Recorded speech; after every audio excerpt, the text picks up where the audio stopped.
আসসালামু আলাইকুম এভরিওয়ান, নাই মমস কিচেনে আপনাদের সবাইকে জানাই স্বাগতম। আজকের পর্বে আমি আপনাদের সাথে শেয়ার করব একদম সহজভাবে হোটেল স্টাইলে কলিজায় ভরপুর কলিজা সিঙ্গারার রেসিপি।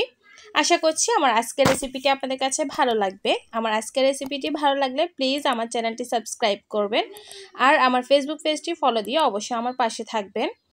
তাহলে চলুন আর কথা না বাড়িয়ে আজকের রেসিপিটি শুরু করি। প্রথমে আমি ডোটা তৈরি করে নেব। তার জন্য আমি একটা মিক্সিং বোলে নিয়ে নিয়েছি 2 কাপ ময়দা। ময়দার পরিবর্তে আপনারা চাইলে সমপরিমাণ এখানে আটাও নিতে পারেন। এরপর আমি এখানে দিয়ে দিচ্ছি হাফ চা চামচ লবণ, দিয়ে দিচ্ছি হাফ চা চামচ কালো জিরা। এরপর দিয়ে দিচ্ছি আমি এখানে 1/4 কাপ তেল।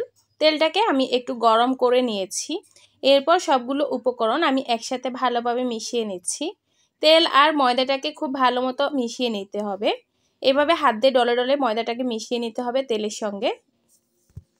তেল আর ময়দাটা ভালোভাবে মিশিয়ে নেওয়া হয়েছে কিনা সেটা বোঝার জন্য এভাবে কিছুটা ময়দা হাতে মুষ্টিবন্দি করে নিতে হবে।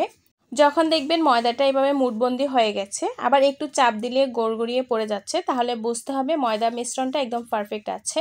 এরপর আমি নর্মাল পানি দিয়ে একটা ডো তৈরি করে নিচ্ছি। অল্প অল্প করে পানি দিয়ে আমি ডোটা মাখিয়ে নিচ্ছি। এখানে অনেক বেশি পানি দেওয়া যাবে না, অল্প অল্প করে পানি দিয়ে ময়দাটাকে মাখিয়ে নিতে হবে। আমরা রুটি পরোটার জন্য যে ডোটা তৈরি করি এই ডোটা তার থেকে একটু শক্ত হবে। আমার একটা মসৃণ ডো তৈরি করে নেওয়া হয়ে গেছে। এবার আমি একটা টাওয়াল দিয়ে ডোটাকে ঢেকে রেখে দিচ্ছি 10 থেকে 15 মিনিটের জন্য। এবার আমি চুলায় একটা প্যান বসিয়ে দিয়েছি, তার মধ্যে দিয়ে দিচ্ছি আমি এখানে 1/4 কাপ তেল। এরপর তেলটা কিছুটা গরম হয়ে আসলে আমি এখানে দিয়ে দিচ্ছি হাফ কাপ পেঁয়াজ কুচি। পেঁয়াজটাকে আমি একটু নেড়ে চেড়ে সফট করে নিচ্ছি। পেঁয়াজটাকে একদম লাল করে ভাজা যাবে না। এরপর পেঁয়াজটা একটু সফট হয়ে আসলে আমি এখানে দিয়ে দিচ্ছি 1 চা চামচ আদা বাটা, দিয়ে দিচ্ছি আমি এখানে 1 চা চামচ রসুন বাটা। আদা আর রসুনটাকে আমি পেঁয়াজের সঙ্গে কিছুক্ষণ কষিয়ে নিচ্ছি। আদা রসুন বাটাটাকে আমি কিছুক্ষণ কষিয়ে নিয়েছি আর আদা রসুনের কাঁচা গন্ধটাও দূর হয়ে গেছে। এবার আমি এখানে দিয়ে দিচ্ছি হাফ চামচ হলুদ গুঁড়া, দিয়ে দিয়েছি হাফ চা চামচ লাল মরিচের গুঁড়া, দিয়ে দিয়েছি হাফ চামচ ধনিয়া গুঁড়া, হাফ চা চামচ জিরা গুঁড়া, হাফ চা চামচ গরম মশলা। এবার দিয়ে দিয়েছি 1/4 চা চামচ সাদা গোলমরিচের গুঁড়া। এবার আমি সবগুলো মশলা একসাথে ভালোভাবে মিশিয়ে নিচ্ছি। সবগুলো মশলা আমি একটু নেড়ে চেড়ে 1 মিনিটের মতো কষিয়ে নিচ্ছি। মশলাটাকে আরেকটু ভালোভাবে কষিয়ে নেওয়ার জন্য এখন আমি এখানে দিয়ে দিয়েছি হাফ কাপ পানি। পানি দিয়ে মশলাটাকে আমি আরও 4 থেকে 5 মিনিটের মতো খুব ভালো মতো কষিয়ে নিয়েছি। দেখতে পাচ্ছেন মশলা থেকে কিন্তু তেলটা ছেড়ে দিয়েছে। এরপর আমি এখানে দিয়ে দিচ্ছি 2 কাপ কলিজা। কলিজাটাকে আমি আগে থেকে সিদ্ধ করে খুব ভালো মতো ধুয়ে ছোট ছোট টুকরো করে কেটে নিয়েছি। দিয়ে দিচ্ছি আমি এখানে একটা বড় সাইজের আলুটাকে আমি কিউব করে কেটে নিয়েছি। এরপর আমি এখানে দিয়ে দিচ্ছি 2 থেকে 3টা কাঁচামরিচ কুচি, দিয়ে দিচ্ছি আমি এখানে হাফ চা চামচ লবণ।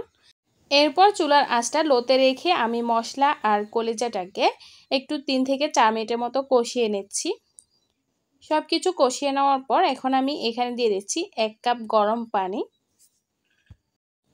এরপর আমি ঢাকনা দিয়ে ঢেকে চুলার আঁচটা লো টু মিডিয়ামে রেখে কলিজাটাকে রান্না করে নিচ্ছি। প্রায় 10 থেকে 15 মিনিট রান্না করে নেওয়ার পর দেখতে পাচ্ছেন পানিটা একদম ভালো মতো শুকিয়ে গেছে। আর এই পর্যায়ে আলু কলিজা দুইটাই কিন্তু একদম পারফেক্টলিভাবে কুক হয়ে গেছে। এরপর আমি এখানে দিয়ে দিয়েছি কিছু ধনিয়া পাতা কুচি, দিয়ে দিয়েছি আমি আরও কিছুটা লবণ। এরপর আবারও এগুলোকে মিশিয়ে নিচ্ছি।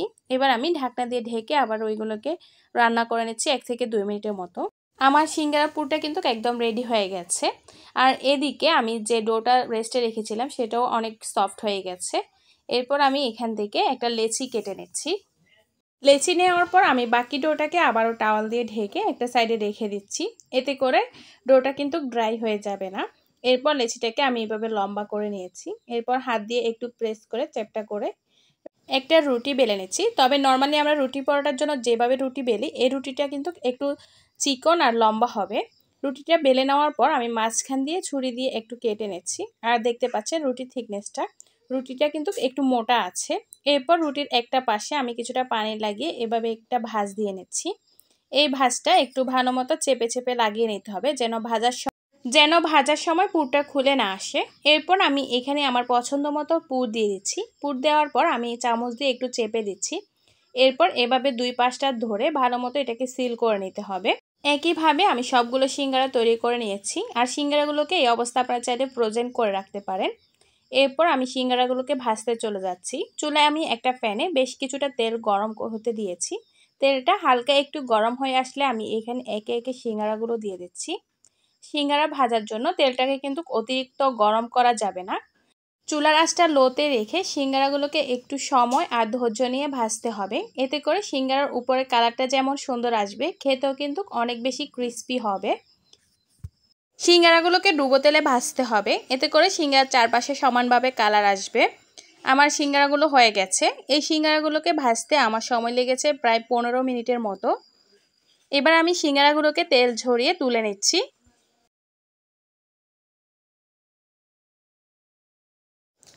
দেখতে পাচ্ছেন সিঙ্গারাগুলো কতটা পারফেক্টভাবে ভেজে নেওয়া হয়েছে। এবার আমি একটা সিঙ্গারা ভেঙে আপনাদের সাথে শেয়ার করছি। আর দেখতে পাচ্ছেন সিঙ্গারাগুলো কতটা মুচমুচে হয়েছে।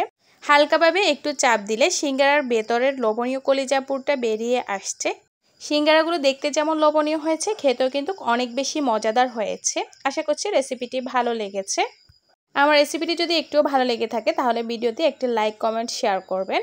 তাহলে আর কথা না বাড়িয়ে বিদায় নিচ্ছি আজকের মতো। ভালো থাকবেন সবাই। আসসালামু আলাইকুম।